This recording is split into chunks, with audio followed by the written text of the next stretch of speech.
Assalamualaikum warahmatullahi wabarakatuh. Selamat pagi atau selamat siang saya ucapkan kepada kelas 10 IPA 1, IPA 2, dan IPA 3 yang hari ini menyimak pelajaran saya melalui video. Saya berharap kalian sehat walafiat, dan harapan saya juga kalian kelas 10 IPA 1, IPA 2, IPA 3 hadir ketika pelajaran bahasa Indonesia melalui video ini berlangsung dan terfokus pada pelajaran. Mudah-mudahan hari ini kita memperoleh ilmu yang bermanfaat baik untuk diri kita maupun untuk orang lain. Mari kita buka dengan membaca bismillah. Bismillahirrahmanirrahim. Selanjutnya kita sampai pada pertemuan ketujuh yang kita bicara adalah hikayat dari sisi karakteristik hikayat.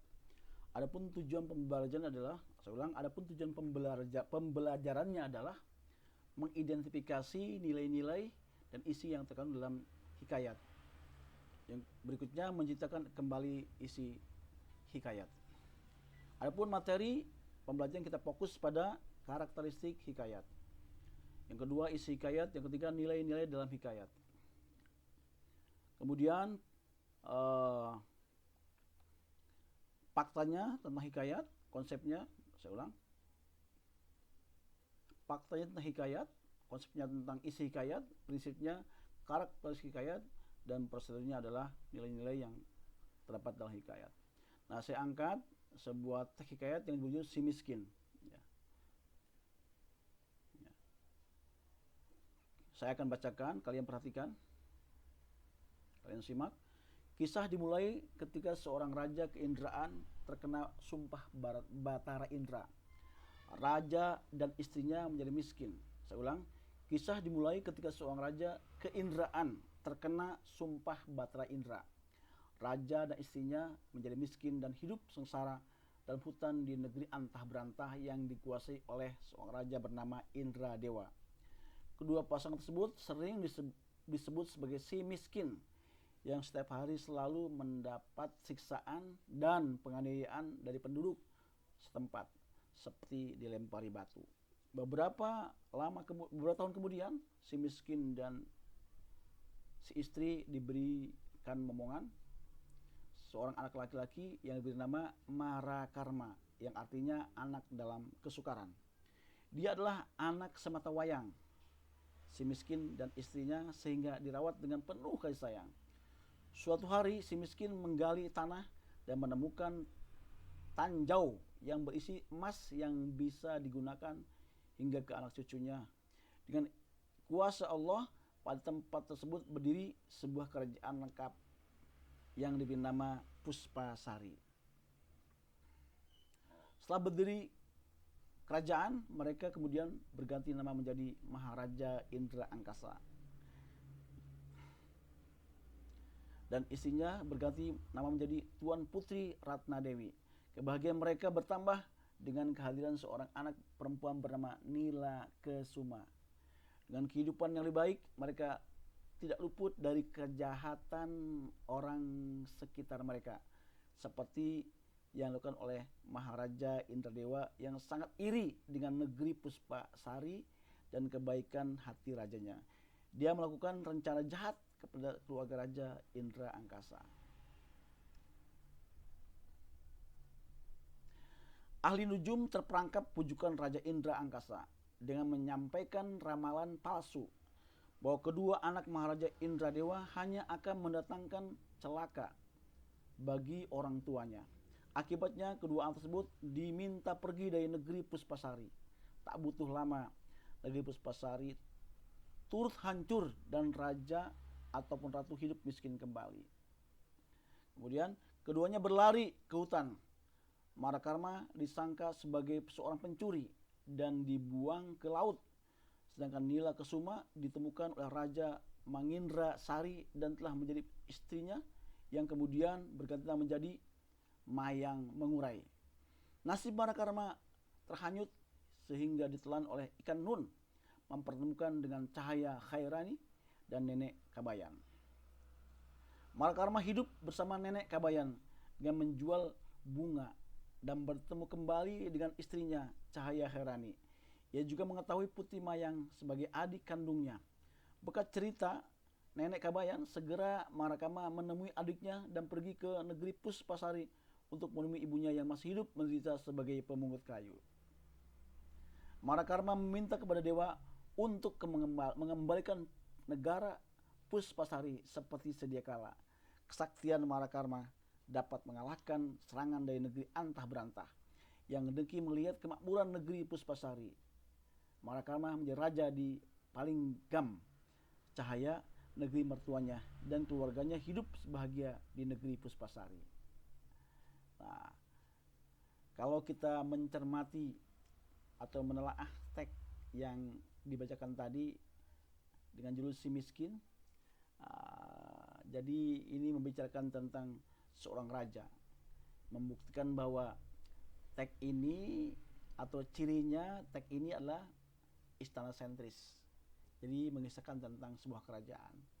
Yang kedua, tokohnya juga seorang raja yang menjadi miskin, ya. Kemudian di situ ada ditemukan sesuatu yang sakti, ya. Menemukan emas, kemudian mendirikan sebuah kerajaan, sakti sekali. Kemudian anonim. Jadi tidak ada tidak ada yang penyusunnya, anonim, tidak ada pengarangnya. Karena hikayat sifatnya lisan, dari turun temurun. Kemudian arkais, bahasa yang digunakan juga sudah bahasa yang masa lalu dan jarang sekali dipakai pada pada saat ini. Kemudian sekali lagi istana sentris kena bicara masalah hikayat ini sering bertema tentang kerajaan seperti dalam teks tadi. Kemudian dari situ kita bisa melihat bahwa karakter isi teks hikayat ada seperti berikut. Yang pertama, sesuatu cerita yang sifatnya mustahil, dan anonim, sekali lagi saya ulang, anonim, dan bicara tentang kesaktian, istana sentris, dan arkais. Itu ciri karakteristik teks hikayat. Kemudian isi hikayat. Dari sisi teks di atas tadi kita bisa melihat bahwa hikayat adalah suatu bentuk sastra jenis prosa. Jadi sifatnya prosa seperti layaknya cerita biasa, ada alur, ada setting, ada tokoh, ada tema, dan ada amanat, ada gaya bahasanya. Jadi isinya tentang atau mengisahkan tentang kehebatan, kepahlawanan seseorang, lengkap dengan keanehannya, kesaktiannya, tentu dengan kemu'jizatan tokoh utamanya. Nah,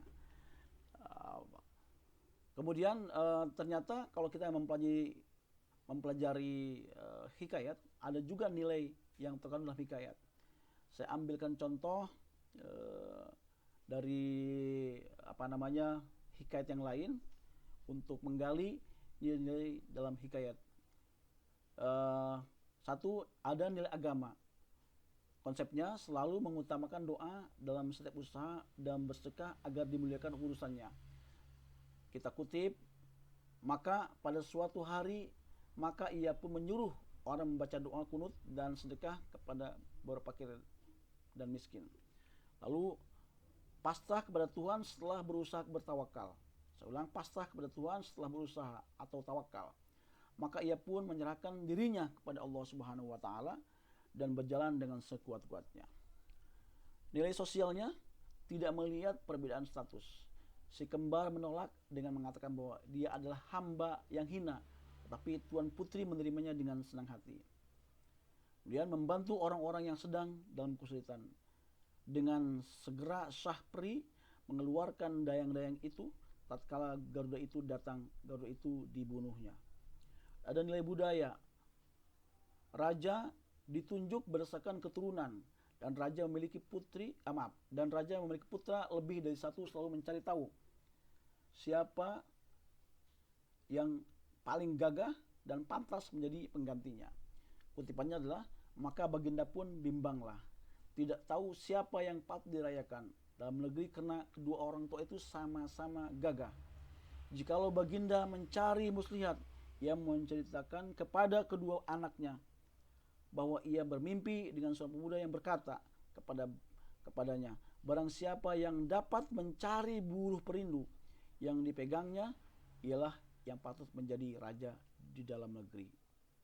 Kemudian nilai moral, tidak mau bekerja keras untuk mendapatkan sesuatu. Hatta datanglah ke 9 anak raja meminta susu kambing yang disangkanya susu harimau beranak muda itu. Nilai moral yang kedua, memperdaya orang yang tidak berusaha. Indra bangsawan berkata, susu itu tidak akan dijual dan hanya akan diberikan pada orang-orang yang menyediakan pahanya diselit besi hangat. Jadi nilai yang dikandung dalam, saya ulang, nilai yang terkandung dalam hikayat tentu tidak hanya ini. Ada nilai heroik atau nilai kepahlawan, ada nilai psikologis, ada nilai estetika dan sebagainya. Nah, saya berharap banyak kalian paham semuanya tentang nilai-nilai yang terkandung dalam sebuah teks. Walaupun teks hikayat itu adalah teks yang lama, tetapi kalau kita baca dengan hati-hati, dengan senang, kita akan menemukan beberapa nilai yang terkandung dalam teks hikayat tersebut. Nah, setelah kita membaca teks hikayat, maka kita menceritakan kembali.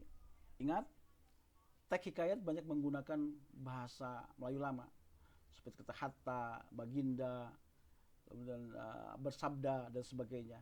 Maka untuk menceritakan isi hikayat ada langkah-langkahnya, yaitu yang pertama baca teks hikayat dengan cermat agar dapat menangkap isi hikayat tersebut 2 atau 3 kali, karena bahasa teks hikayat agak sulit dipahami. Demikian juga alurnya, kadang-kadang berbelit-belit, kadang-kadang sulit dipahami, apalagi bahasanya menggunakan bahasa Melayu lama. Sebab itu kita perlu cermat untuk menangkap isi hikayat tersebut. Kemudian mencatat isi hikayat. Jangan lupa catat isi hikayatnya bagian per bagian. Kemudian menelaah kembali isi hikayat yang telah dibuat catatannya agar tidak keluar dari alur teks hikayat asli. Ini adalah sesuatu yang penting saya pikir. Kenapa? Kalau kita merunut atau tertib mencatat isi hikayat tersebut dari bagian demi bagian, maka akan muncul catatan yang teratur sehingga mudah untuk dikonstruksi oleh kita. Kemudian menuliskan kembali isi teks hikayat dengan teliti. Jadi setelah bagian demi bagian catatnya kita evaluasi, kita teliti, lalu kita sambungkan antara bagian itu menjadi dengan menggunakan konjungsi.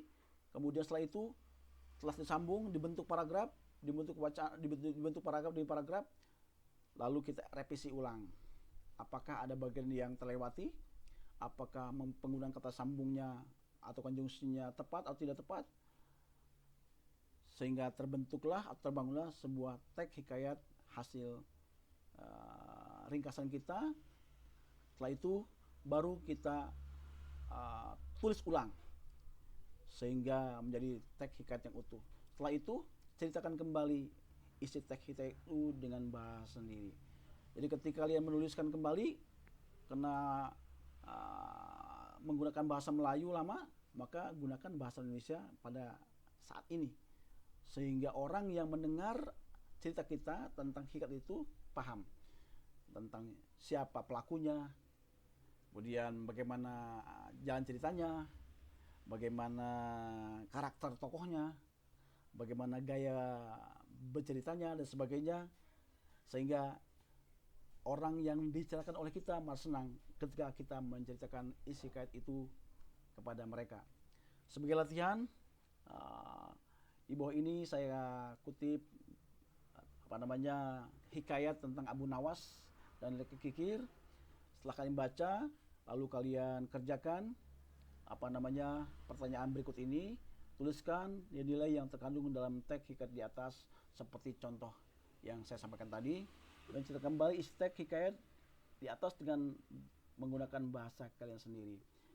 Kesimpulannya adalah hikayat adalah cerita yang berjenis prosa menggunakan bahasa Melayu lama dan isinya tentang kepahlawanan, tentang kesaktian seseorang atau utamanya, dan ternyata hikayat memiliki nilai-nilai yang perlu kita pelajari, ada nilai sosial, agama, budaya, dan sebagainya. Mudah-mudahan pertemuan kita pada hari ini membawa manfaat untuk sebesar-besar pada kita, dan saya berharap kalian banyak membaca hikayat.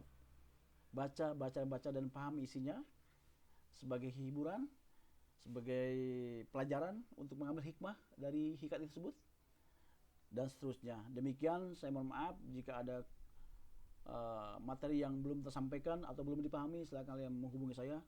Demikian, assalamualaikum warahmatullahi wabarakatuh.